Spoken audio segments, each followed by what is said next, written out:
Hello and welcome back to the Once and Future Parent. Today we're talking about letting go.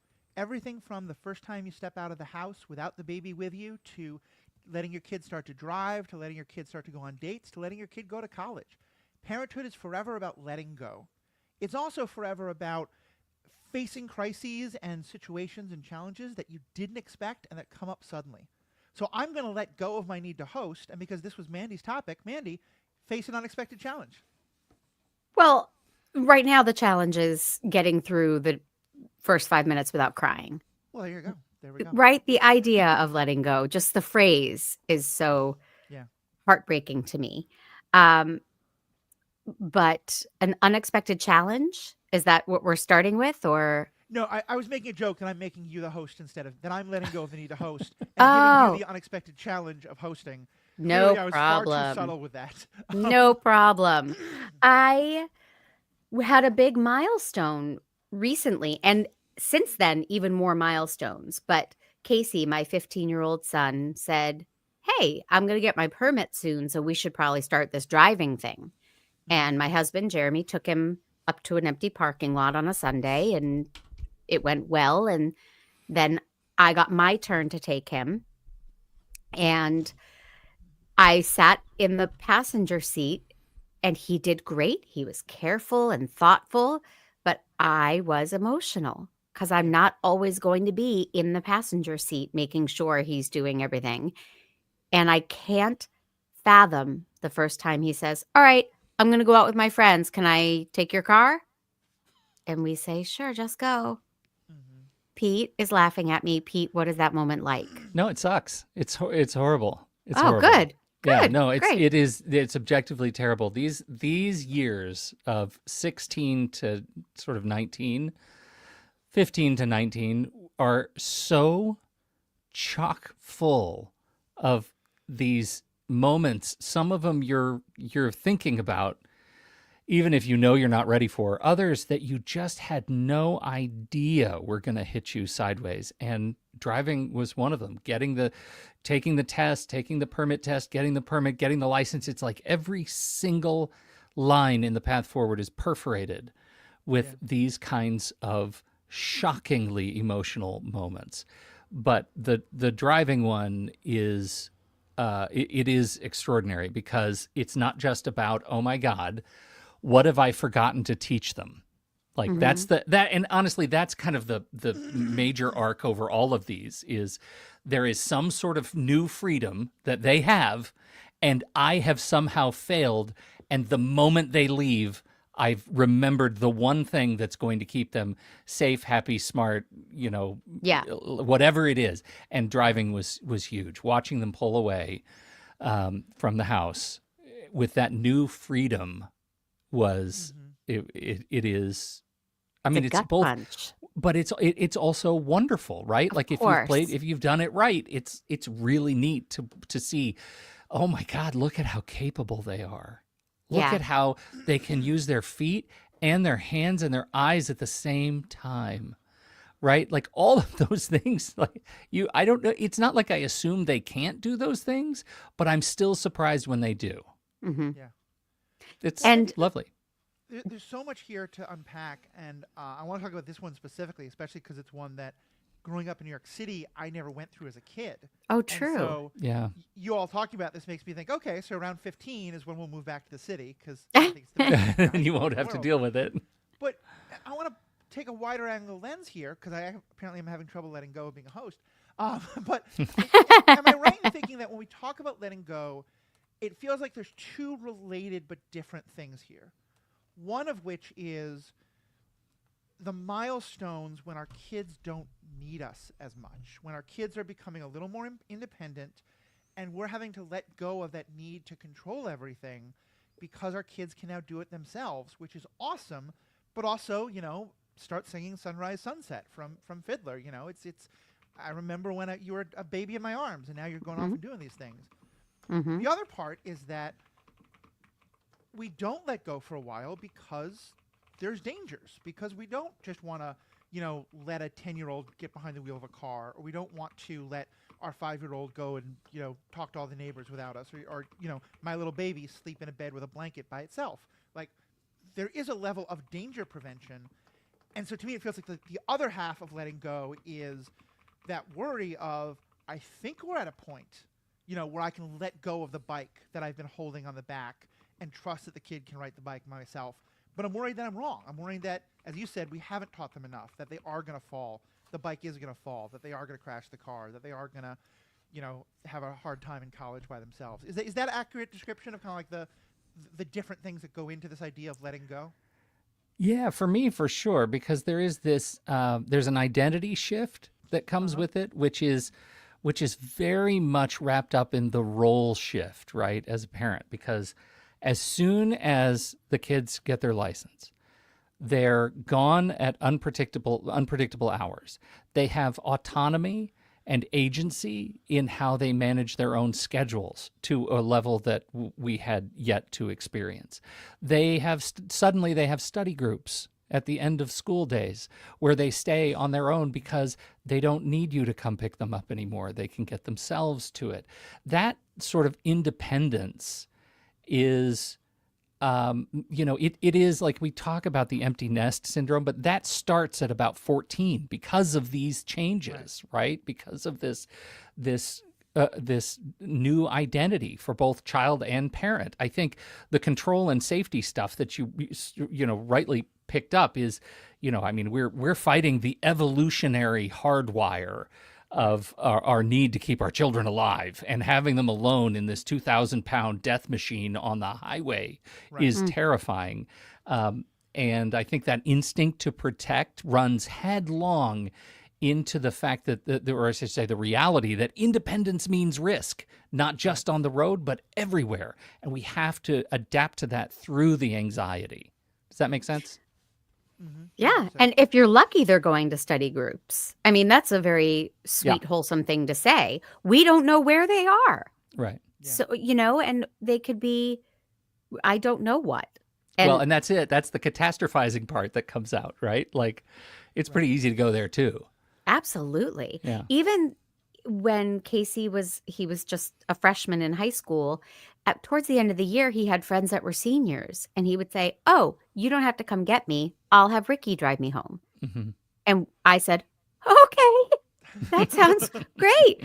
What's this Ricky like? Is Ricky responsible?"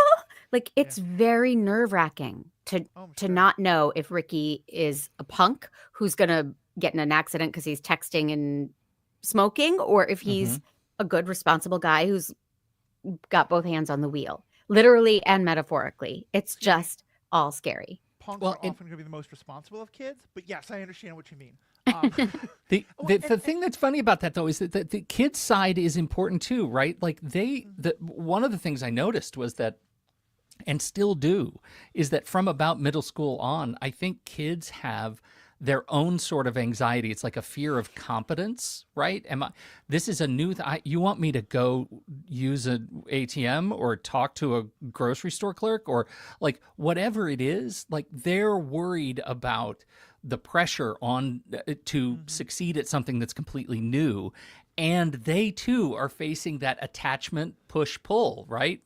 I need my parents, I reject my parents, just as we need our kids and we have to let them go. That tension is hot.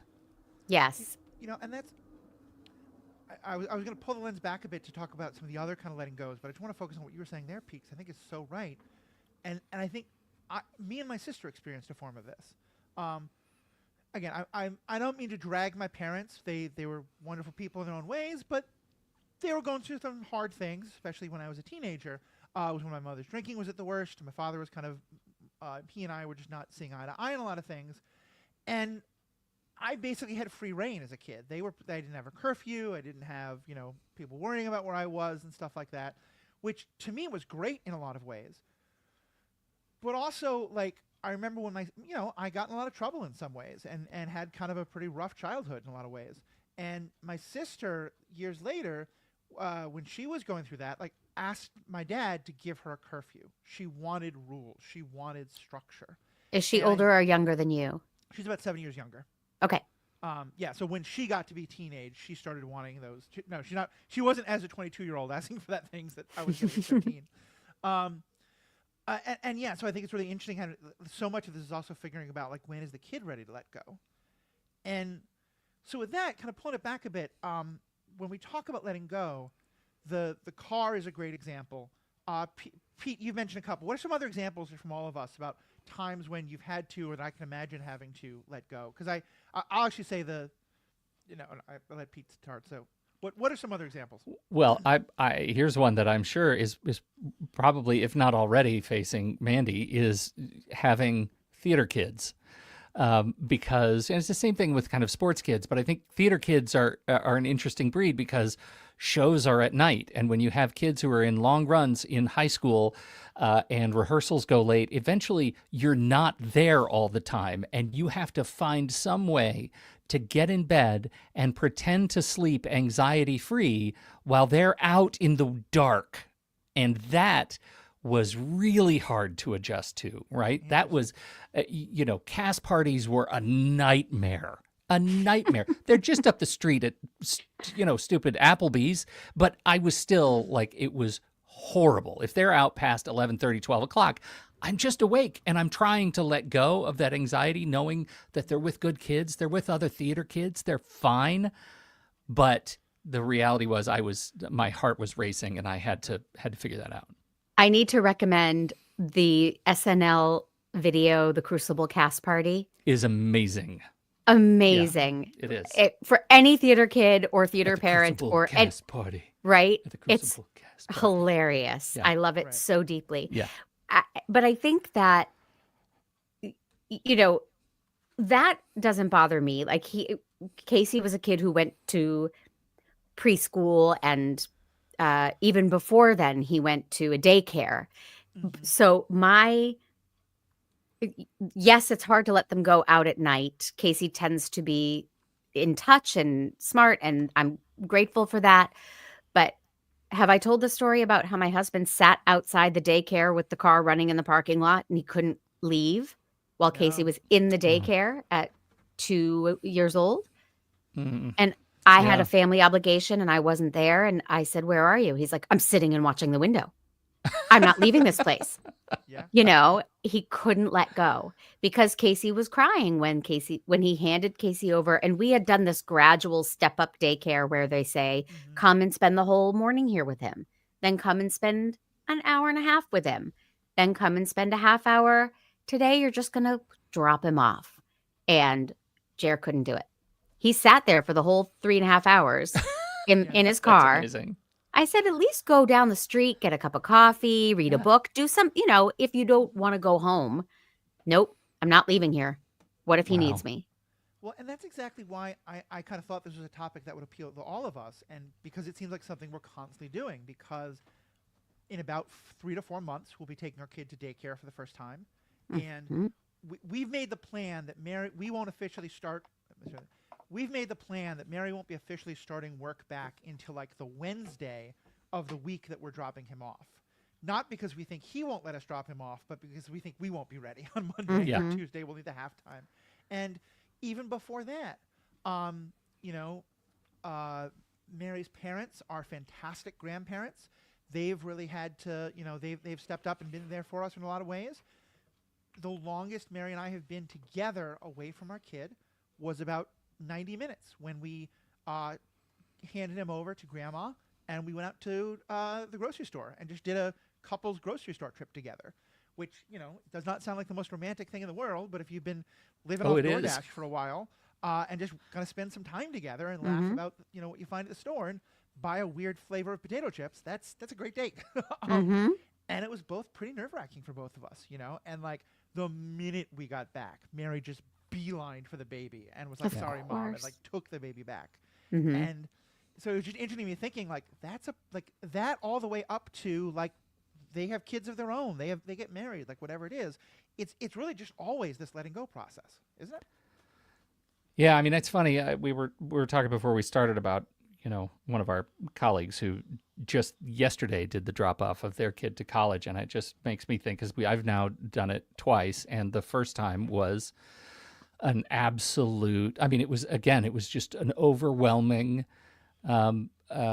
terrifying experience because I did not know how to rationalize my own feelings. I was no longer like it wasn't like I was nervous that they weren't going to succeed. There was some of that, like, what have I forgotten to teach them? Do they know how to write a check? But most of it was, why am I feeling this way? I have raised this kid. They're competent. They're fine. Why am I feeling so overwrought with emotions that I can't really put words to? And I spent that, the entire weekend, that first weekend, deep cleaning, steam cleaning the carpet in their bedroom, washing their sheets, flipping their mattress, like cleaning everything, because I couldn't quite figure out how to separate myself from like their stuff. I needed runway for that, and it was really hard. And I think that's what I've heard from a lot of parents. It's like the part that is of letting go that is so hard is not being able to understand why you are feeling grief and loss in such a time of excitement and, hopefully joy that they're transitioning to this new thing. And how do you figure out how to compartmentalize in a healthy Well, way? a lot of it is simply that you're going to miss them, Mm-hmm. right? Yeah. I Yeah. mean, it's take parent-child relationship out of it. When you love someone, and they leave you, Mm. it's grief. It's sad. You miss them. Yeah. And then you add in all of the complicated dynamics of wanting to protect and teach. And Yeah. it's just, it's rough stuff. And I can't fathom the transition to college. We're still a couple of years away from that. But one of my best friends is currently at school drop off, and she's a mess. Yeah. She's going to be a mess. Yeah. There's just no way to deny it. This person you love and adore, who makes you laugh every day, will not be there. And thank God for technology. I mean, who knows what it'll be, Matthew, when Penn leaves your home. Uh-huh. You might have a thought and he might have a thought and they might connect, and I don't know. But kids today can text their parents. I stalk Casey when he's at a Yeah. sleepover or something, and I'll just be like, "Oh, funny thing." And I love when he responds to a text, and I just feel connected. Yeah, that's an interesting one, because I think about how, I'm sure this is true for all three of us, and I'm the youngest of the three of us, so they were pretty close in age. We didn't grow up with a lot of that stuff. Like, Mm-mm. Right. I taught my mother how to use AOL Instant Messenger, AIM, if you can remember that, Mhm. because I realized that she couldn't put a guilting tone of voice into her texts, and so it was a lot safer for us. But also, just that immediacy of connection and stuff like that, and it is such a part of our world, that I text with my father. That's how I communicate with him a lot, and I'm sure we will. Mm-hmm. And my kids are FaceTime first people, right? They're video first. Oh, And interesting. so, Okay. yeah. And so Love we're that. constantly looking at their faces, no matter where they are. The other thing that I'll say, and this is the controversial thing, but because I think there is a sense that location tracking is invasive. Tracking your kids' phones. What we did, the way we approached that, because we have, we're in the Apple ecosystem, and so once you have a family in the Apple ecosystem, you can track each other, and that's really how we put it to one another. That this is not about an invasion of privacy. This is about knowing where all of us are, that the fact I can see you on a map, you can also see me. You can see where I am anytime. And if you ever need just a dose of comfort or just to know Dad's at home, you can look at that anytime you want. I'm opening myself to that for you. And I found myself when they went to college, I did find myself looking at them on campus. And it gave me just a little sense of peace that they, after a couple of weeks, it became, they are where they need to be. Right. And I have a visual representation of that. And that felt good. It didn't feel creepy. And I don't do that anymore at all, unless we're trying to find each other in a location, we'll look, but it's just a sense of peace. On an unrelated topic, how does one have an affair if you're in the Apple ecosystem and you have these trackers? I'm Asking for a asking for a friend. Yeah. friend. But honestly, I didn't know Jer could track me. Yeah. Wow. Well, I you don't have care to for you that. have to both know that you can do it and know Okay. how to He do does it. He does it for Casey. You Yeah. know, so he Yeah. can say, "Oh, he's whatever." You Yeah. understand what tracking is. I don't need to give you an example. Sure. But yeah, that's I wasn't aware of that, but Casey has been going to sleepaway camp for many years. Hmm. And it's a wonderful camp here in California, and they have an amazing app with facial recognition, and they have a full-time photographer going from activity to activity taking thousands of pictures of all the kids. So throughout the day, you get a little bloop, and I get a picture of Casey in the cafeteria, or you know, waiting to get on a jet ski or whatever he's doing. And it's the most joyful, gratifying proof of Yeah. life. Yeah. Because Casey ain't going to write me from camp. He never does. He's not going Right. to, Right. So, but that's my equivalent at this point is when he's at sleepaway camp, I get to see him every day and just know he's there doing what he's supposed to be doing in a water fight or something. And that Right. makes me so happy. Let me ask you guys this. I admit I have a very different perspective on this right now. Yeah. And it's funny, you jumped to the affair. Part of my thought is just like, how do I go to a store that my wife isn't expecting anything from and like buy her a surprise gift, you know? Well, but- doesn't that say a lot about our characters? well, I'm Yeah. polyamorous, so the affair part isn't as concerned. Yeah. Oh, true. I mean, there could be cheating in polyamory, to be clear. But again, trying to fight my emotional reaction, just ask this as a question. Let's say you do see that one night your kid isn't on campus. They're off in what a quick Google search tells you is a pretty rough part of the city. Mm. And then the next day, they're back on school. What do you do about that? Do you ask them, where'd you go last night? Do you just try to start scoping them out to see if they go back again? What would you do with that information that this app gave you? Well, as you can imagine, because we've been doing it as a family through middle school and high school, we've normalized conversations about that. So it's not a surprise if one of us says, "Hey, I noticed you were out doing, at such and such a place last night. What were you up to? Everything okay?" And those kinds of conversations are totally normal and chill. And so, yes, I absolutely ask. And I think as a result of that, everybody's, we're all pretty open about, what we're up to. Can you still go to places and buy presents that are a surprise? And you don't? Yes, you can. You can absolutely turn it off for a time. Don't worry about it. You can have your affairs.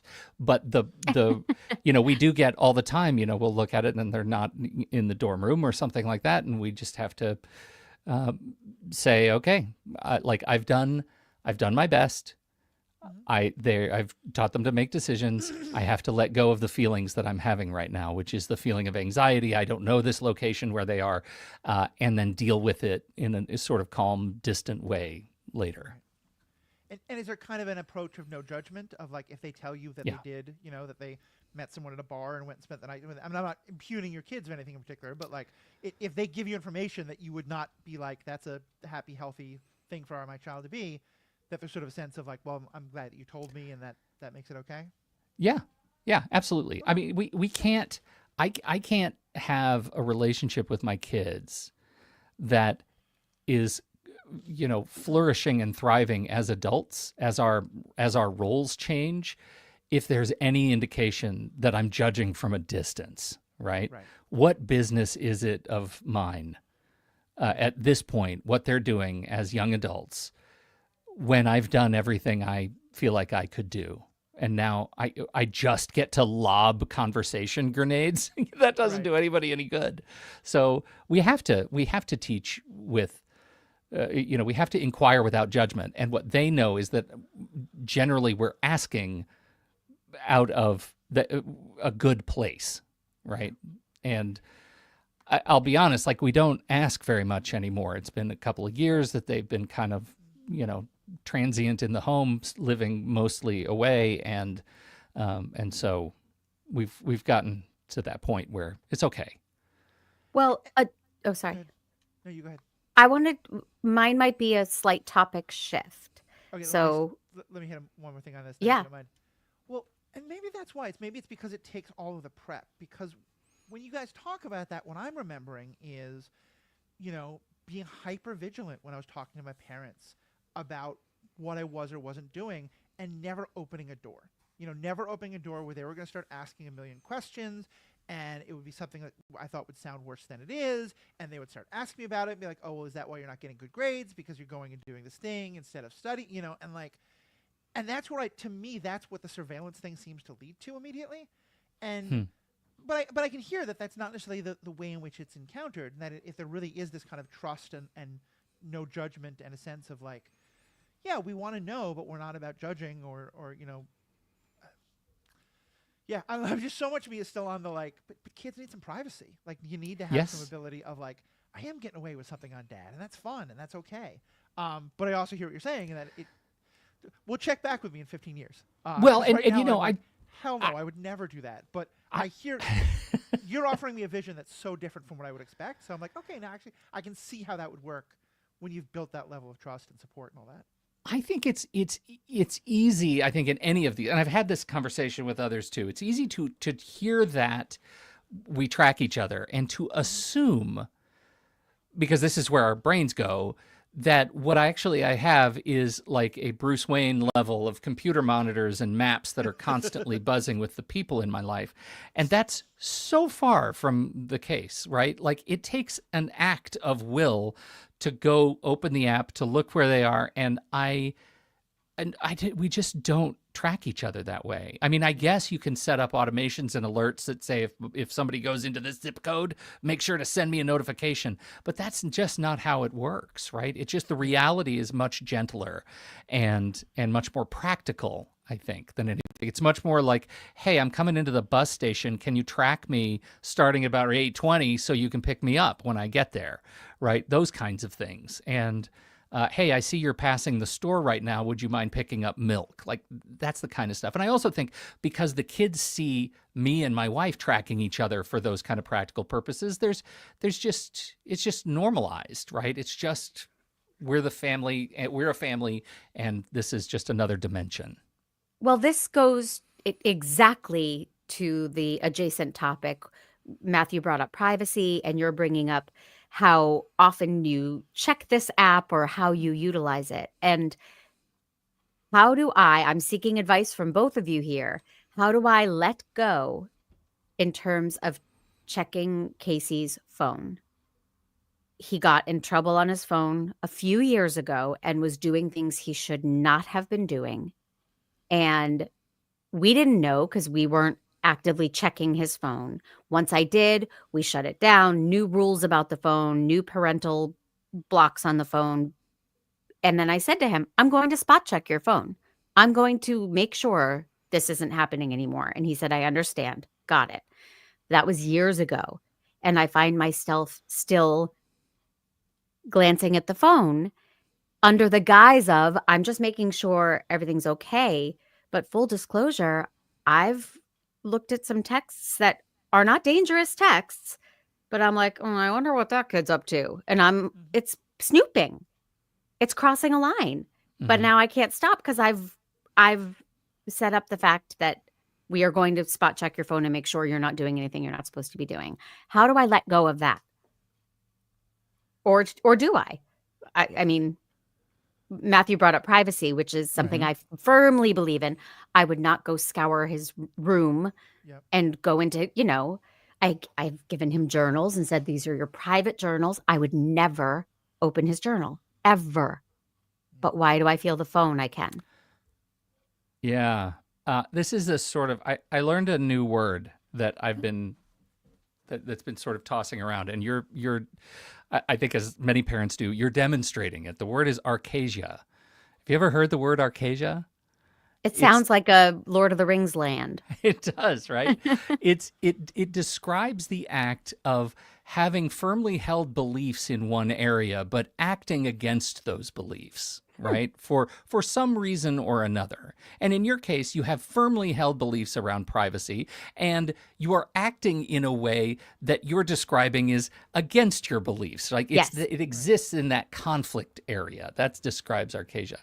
And all I can tell you is what we did, because we had a very similar kind of an experience, right? And I think all kids, when they're learning about technology, particularly around social networks, right? All social networks and the apps that enable them, they will screw up. They have to screw up, or they will not understand what the guardrails are.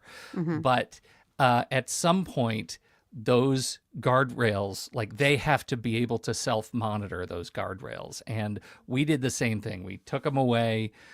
We had all the parental controls. I actually created an app download raccoon trap so that they could download whatever apps they want, but they weren't allowed to delete them without parental approval. So they would download stupid stuff that I wouldn't want them to download, and it was like, oh, their little hand was stuck in the cookie jar, right? Because I could see those apps. They couldn't delete them in time. And that You're a mad genius. I love it. It didn't last. I had to have a trail of evidence, or else none of it matters. Right. So, but it didn't. I found it didn't actually last all that long. And I think it's from a number of factors not related to me really at all, or us as parents, but more that we got very, very lucky with the community of kids that they ended up friends with. And even though they were exploring all kinds of technology, once they hit that sort of 15, 16, we just didn't have anything bubble up to a need for us to get involved, and honestly they stopped questioning our parenting in that area. So we stuck with look, if you're old enough and capable enough and smart enough to drive a car, then we're going to trust that you're old enough and capable enough and smart enough to start weaving your way in and around social media. And both my kids waited a little bit longer to drive. The deadline, I think, or not deadline, what is the age limit to be a kid on the Apple family plan, where you still have parental controls, is like 17, I think. And so we just rode that out. And that was like a birthday present. At 17, you have Go nuts. Complete autonomy Yeah. to download and delete and do whatever you want to do. Create new social media accounts, that's fine. Up until then, we ran into the sort of practical limitations of things like school groups run by faculty members communicated on Instagram. Like, Yes. we kind of had to give him Instagram, Yes. but that was one of the things that we just sort of said, look, this is going to be a thing we're going to talk about regularly. Yeah. And we're going to follow each other, and we're going to make sure, like, the deal is you can't create private accounts that we're not shared with. And that's the spot check. We did it. I think we spot checked like twice. And it never came up after that first time. It just never came up. It was like, let me take the win that it was a lesson well learned. And let's see what happens next. I am terribly sorry. I have to pee so badly. If you'd like to carry on, carry on. I'll be back in 90 seconds. I'm so sorry. Sure. Okay. Everything I was going to say would be a response to Mandy, so we'll just wait Okay. a second. All right. But Pete, also, I want to say also, I really appreciate what you were saying on your ADHD podcast recently about like structuring things and stuff like that. And please, if I'm ever pestering you too much about something that needs to get done or something, please let me know. Of Because I course. always want to be hyper vigilant about that kind of thing. No, I appreciate that. Are you feeling good about tomorrow? Have you watched the minutes? I have not watched the yet, minutes. but I'm going to do that later today. Okay. I'm going actually to try watch and them in advance. yes, I'm trying to get my prep done the day before, not the hour before. It's a transition. Right now, so I'm still on the evening shift, and right Yeah. now, about 2/3 of the time, he sleeps for a good 3 hours or so during the night. And when he does, I can watch stuff and edit podcasts. And Okay. so that's kind of generally my best watching time. Yeah.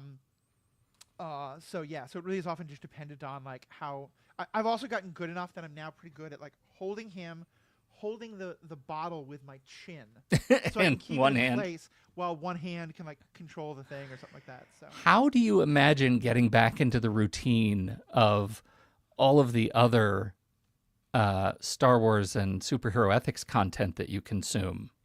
well, so we've been recording all of of watching this stuff. Yeah. It's just a lot of it is a lot of it's stuff that Mary enjoys watching with me. Okay. So you can for settle in together. Yeah, and but a lot of it's also I think just it's the letting go. It's the one of the things we're working towards is, can we watch a movie together while Yeah. someone's kind of keeping active control of him in the next room or something like that, or can we even go out to a movie? Yeah. That kind of thing. Oh, we didn't figure that out. I honestly, I don't think we. And number one thing is figure that out, because like Yeah. if you don't, like it becomes a habit that is hard to fix. Yep, and I'm gonna have some thoughts on that for this discussion in just a second.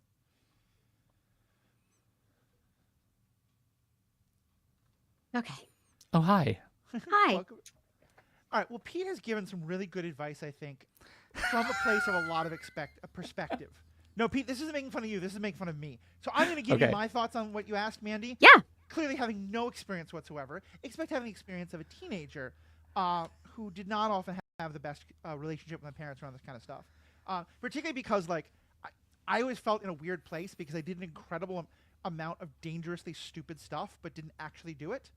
So I'd like hang out with people who were doing really bad illicit drugs, but I wasn't doing them. I was just, but like then my parents would be like, so why were you at, this place where everyone knows you go to buy these drugs? Anyway, to me, I think the first thing I would want to think about, and we're all being very careful not to name what our kids do, which I think is for the best, like let's not air too much dirty laundry. I'm going to give some fake examples though. I think that the first thing I'd want to figure out is, what's the bad thing that happens if my kid does what I don't want them to do? Because the two examples that occur to me are, if my kid is downloading porn that I don't want them to see. And that's, I have all sorts of feelings about that, but like, we can all agree that like they're developmental age and also like, levels of violence and all this kind of stuff. And there's that where it's like any one individual instance isn't the end of the world, but it's a bad pattern. We want to break it. Maybe they're using our credit card to buy stuff. Like all that's bad. Versus, are they downloading an app that's allowing them to talk to adults who might want to meet up with them for nefarious purposes? Because to me, and I think this is where I'd go kind of a bit against what you were saying, Pete, about the word you used. To me, it's not a question of, do you not apply your principles in all time? It's what do you do when two principles come up against each other? Because to me here, I think the dueling principles are, do I give my kid privacy and do I keep my kids safe? Yeah. And that's where I think the risk assessment comes in of the like, if they buy porn one more time than I want them to, okay, we're going to work on that together, but I don't feel a need to be right up in their privacy. If they're using my credit card to ring up huge bills, that's another issue. But certainly if they're like, faking an adult account and making an account on some website that allows them to meet up for, some kind of adult liaison with an adult when they're not an adult, that to me is much more of a like, no, that can't happen once. That's a much more of a danger. I think then to me the next thing is, and again, this is just, I don't have the experience you two have, it's just the experience I have in the training as a counselor and pastor and all that. I think the one thing I don't ever want to do is let my kid feel like I've broken their trust. And so I think I'm really big in the idea of kind of like you and the other person against the problem instead of you against the other person. So like, let's say it was porn addiction or something like that. What I might say is something like, hey, I know you've been having this problem. Talk to them about like, do they understand why it's a bad thing that they're doing this? Do they understand why I don't love that they're doing this? And can I get some buy-in from them about, hey, I see you're having trouble with this. I understand your hormones are going utterly nuts right now, and that's hard to deal with. I had struggles with it too. Can we talk about, I'm maybe going to keep an eye on your phone for a little while because I know this is a problem for you, stuff like that. And I probably sound incredibly naive as I say that because it may well be that they'll just find some other way around it. But I think to me that's the one thing I would want to avoid more than anything is when I'm snooping in a way that they haven't kind of been aware of, and then I get caught. And that's I the thing agree. don't That's want. 100%. That's one of my biggest fears. Yeah. And again, when all this started, it was, oh, forgive me, Sarah Palin, mama bear. Like I was doing it to protect and save my child. Yeah. Now that danger has subsided and I'm still doing it. So, you are absolutely right that I don't want to get caught. I also don't want to get caught in terms of if something really nefarious were going on, I don't want him to start outmaneuvering me in a chess match and realize, oh, she looks at my phone, so I need to hide this better. Right. I want him to think she doesn't know how to look in all of this stuff. I'm just going to keep doing what I'm Right. doing so that if something really awful happens, I can catch it. Right. Well, Does that you make should sense? check between the mattresses because Casey probably has a whole array of burner phones. Yep. That was the first thing I was thinking. I wish. He's such a good kid, and I'm so grateful he is such a good kid. But he is not telling me everything, and I know that, and it's hard. Yeah. But that's his Yeah. right. He has They the need- right to they live his need- life and have privacy, and I need to let go. Exactly that. That's I think what it is. Like it's the for us the need to just sort of manage safety, like we have to come to terms with, are we managing our expectations of their safety or the reality of their safety? And Mhm. I think, Matthew, your examples are great and extreme, right? Like Yeah. I recognize that much of what I'm talking about comes from a place of extraordinary privilege that we haven't run into that. That's not to say it doesn't exist. That doesn't say that it's not something that probably is happening somewhere in our neighborhood horribly right now. It's just we Right. haven't run into it. And I think for us to manage our anxiety about those things by exerting our authority over them and their own privacy is where that line we have to draw that line. Like who are we protecting? Are we protecting our feelings or their lived experience? Right. And I guess I'm leaning more toward their lived experience. And I say that saying, yeah, we're the ones who we all track each other. Like that's part of our lived experience too, but we don't like it. Again, it's not, we're not snooping. Mhm. Yeah, no, I definitely hear that, and I think it is interesting also what you said about the kind of the privilege of not having to face some of the challenges. Like it's funny when you guys were talking about cast parties. To me, cast parties is where first experimentation with drugs, first experimentation with Yeah. sex, like that's. And then you said like the cast parties is at Applebee's, and I was like, oh, we're talking about a very different kind of Different. thing No, here. no, no. Yeah. Very different because Yeah. our like high school cast parties are not the same as they were when I was a kid, right? Okay. Like when I was in high school. Now they are like they're just really tame, y'all. Like they're really very tame. They're But not in our experience. at someone's house in their basement when the parents aren't checking. We didn't have Oh. a single one of those. Your kids are nerds. I want to say that you know of, but Yeah, right. That's like- fair too. And I hope so. Right. I hope that there was more going on, but I do know that there has been. Okay, I'm going to say this out loud. My kids don't listen to this show. I do happen to know that my youngest has experimented with substances finally in college. And I only know this because they happen to be talking to their older sibling and spilled the beans because siblings got to talk, Right. apparently. And I was delighted. I'm so glad that they're terrified to tell me of that, but they experimented. They're fine. They now know what it's like, and they've moved on with their lives. Okay, this is what it means to grow up. Mhm. It's I- very Roseanne. Yeah. I could quote the episodes of Roseanne. Oh, man. Well, and I maybe kind of want to go back and watch those episodes because I think that is a big part I think of a healthy strategy, and certainly I want it to be mine. But it's like Mary and I were having this discussion of like how do you on the one hand feel like there's some lessons you don't learn unless you touch the stove. You know? Yes. And like Yes. when I was in college, there were kids who had experimented a bit with alcohol and with substances, and gotten through it and were okay.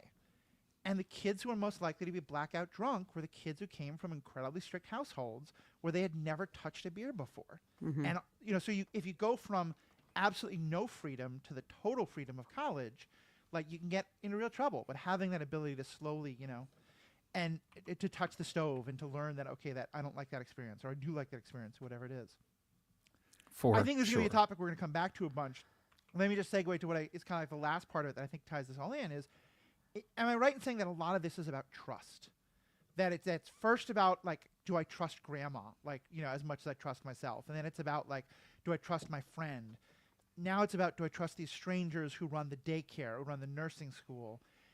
Now do I trust, my friend's parents when, like, or my kid's friend's parents when he has a sleepover there or something like that? All the way up to, do I trust my kid themselves behind the wheel or off at college, stuff like that? How much do you think is that a part of this? Is learning not only to let go, but also learning, I think it's easy to say to learn to trust, but I think there has to be some discernment of, like, hey, maybe that kid who always comes over with my friend who's always drunk, maybe I shouldn't trust them to drive my kid home, How do you both accept that you have to trust others, but also have some discernment about giving yourself enough reason to feel you can trust them, not just on blind faith? Well, that's about control, right? I can't control what the parents are doing at another house. Right. So all I can do, and we've had talks like this. Oh, how was it? Oh, really? That's how they do things at their house? Well, that's different than our house. Let's talk about that. Let's explain why. I'm being completely hypothetical. Why those parents smelled like skunk, or or there are things that we just can't control. Dropping them off at school, you can't control what the teacher does. You can't control at the daycare. You just can't control it. So you have to let go and let God about it. And it sucks, but you have to. Yeah. Yeah. But I can't help but think, because I think you're exactly right. I think that's a huge part of it. And at some point, you get into a routine of like, I'm gonna watch your phone right now. I'm gonna do spot checks on your phone, because to some extent, whether it's spoken or unspoken, I need to rebuild trust. And then you keep checking, because why? Like, at what point is trust already rebuilt, but you're still doing this because you don't trust the rest of the world, or it's just habit? And I found myself getting into that all the time, right? That we're just doing a thing over and over again. It's servicing no one, but it's because I haven't been able to let go of some fear that is externalized, probably learned when I was a child. And now I am somehow inflicting my parents' lessons on my kids. And being aware of that and figuring out what I've just created out of habit and internalized trauma is something I'm trying to be really aware of constantly. And I think even more now that my kids are grown, like, what is my, how do I have conversations with them when I still fear in very much the same way I always did, but now they're adults. Yeah. Now they pay their own insurance in some cases. Like, it's just, at some point I have to figure out how to let go of that stuff, because it's just not serving anybody, and they've learned the lesson, and really so have I, and it's just habit. I mean, one of the things that I learned that was the most helpful with my anxiety, which I think is like, we all have them, but like when you have clinical issues of it, it makes all these fears the worst, is the process of catastrophizing, like thinking about, okay, what's the worst that can happen? And is that actually that bad? Yeah. And like, I talked with a friend who has similar issues, and they talked about how, it was utterly freaking them out to think about their kid having a car and maybe getting in an accident. And they kind of, use these processes. If you catastrophize, you ask what could happen. Obviously, the worst that could happen in a car accident is really, really, really, really bad. So he thought, okay, how do I mitigate that? And he went out and he was going to buy a kid a car, and he just did all the research and found the car that's basically a tank. And has airbags in every single inch of it. I think it was like a Subaru something, I don't know. But he was like, with this car, I feel like if the worst happens, if my kid does something stupid, if some other driver does something stupid, yes, there might be some damage to the car, but he's gonna be okay. You know, this Yeah. is a car that's really hard to get yourself hurt. Well, I mean, obviously you can get hurt in any car. You know what I mean? But like, and that's another extreme example. But I think that can often be, for me, that was often one of the things that helped, is realizing like, okay, hey, look, at this daycare, because I did so much research on the daycares, really trying to figure out what's the place for these things, and really realizing, okay, what's the worst that can happen? Like, you know, this place is going to call 911 very quickly. This place is going to be very aware of bullying if things come up. Like, if the worst happens, there's still some safety nets in place. There's some other protections in place. And I think that also really helped with, because I think you're right. I think it's that, and that's not just about work. That's about our relationships with each other. It's about, you know, like you said, like, you know, can I trust the other person? At some level, if and this is not making fun of you, Mandy, at all. I think you made a funny point because it doesn't work. If you think the only reason you know your partner isn't cheating on you is because you can monitor where they are at every moment, like, you're already sunk. You know, there's no trust in that relationship. And yeah, I think it's this balance of figuring out what are the things I'm afraid of, can I mitigate them, and then I have to trust to some extent that like it's going to be okay, because I think we're past this now, but we've all seen the damage that it can cause of parents trying to just be hyper vigilant and never let their kid do anything risky at all. And guess Right. what? Life is risky. Yep. Whew, That's this it. episode That's the brought stuff. to you by Xanax. Uh-huh. Right. Indeed. Any of the last Well, I things think I think it's really exciting, and I think I think all of these are opportunities to move to sort of our next evolution, right? Yep. And I know that just hearing you guys talk about it, I'm realizing still just how much I'm still dealing with these things, right? I'm still dealing with figuring out what to let go of and what to, you know, how to create future relationships with my kids that really thrive. That journey I don't think will ever end. But the roles, the transitioning roles, is where I am right now. Letting go of who I needed to be as a parent, and now figuring out who I need to be as, you know, friend/family. Yeah, this is not one of those topics like when your baby cuts their first tooth. How do you Yeah. recognize the signs? That Right. you move past in your parenting. Yep, The letting go is a lifelong struggle. absolutely. Absolutely. And yeah, there's so much more to, like, I'm just going to throw out to you a question that I want our audience to think about, because this will be out before I think we revisit this topic again. But to me, another question is, what do you do when you and your parent don't have, you and your co-parent, your partner, don't have the same level of worry, or one of you is finding it easier to let go of the other, and how does that affect the two of you? Yeah. Oh man, Because we need to do a whole episode on that. Yeah. Happens all the time. Yep. Oh boy. Maybe with some guest stars. Yeah, right. that could happen. All right. Well, thank you both so much. Mandy, thank you so much for bringing this topic up to us. This has been a great discussion, really helpful for me as I start preparing. Like, I'm just at the beginning of this letting go stuff, and so I Right. can be very breezy about telling you how easy it is. But this has been great, and yeah, thank you both. Thank you to our fans. Let us know what you think. All the information is in the show notes. Both Mandy and Pete do a whole bunch of other great podcasts. Please check that out. All that's in the show notes. On behalf of myself, who also does a couple podcasts, I know the Ethical Panda. On behalf of myself, Mandy, Pete, all the kids we've had, all the kids we might have, all the kids that they might have, all the kids that you might have, and really all the kids, all the parents, all the people, on behalf of every single living thing on this planet or any other planets that have living things. None of my co-hosts are going to cut me off, so I'm going to have to just keep going. We thank you. I just want to see where it goes. That's fair. All right. And we're out. Awesome.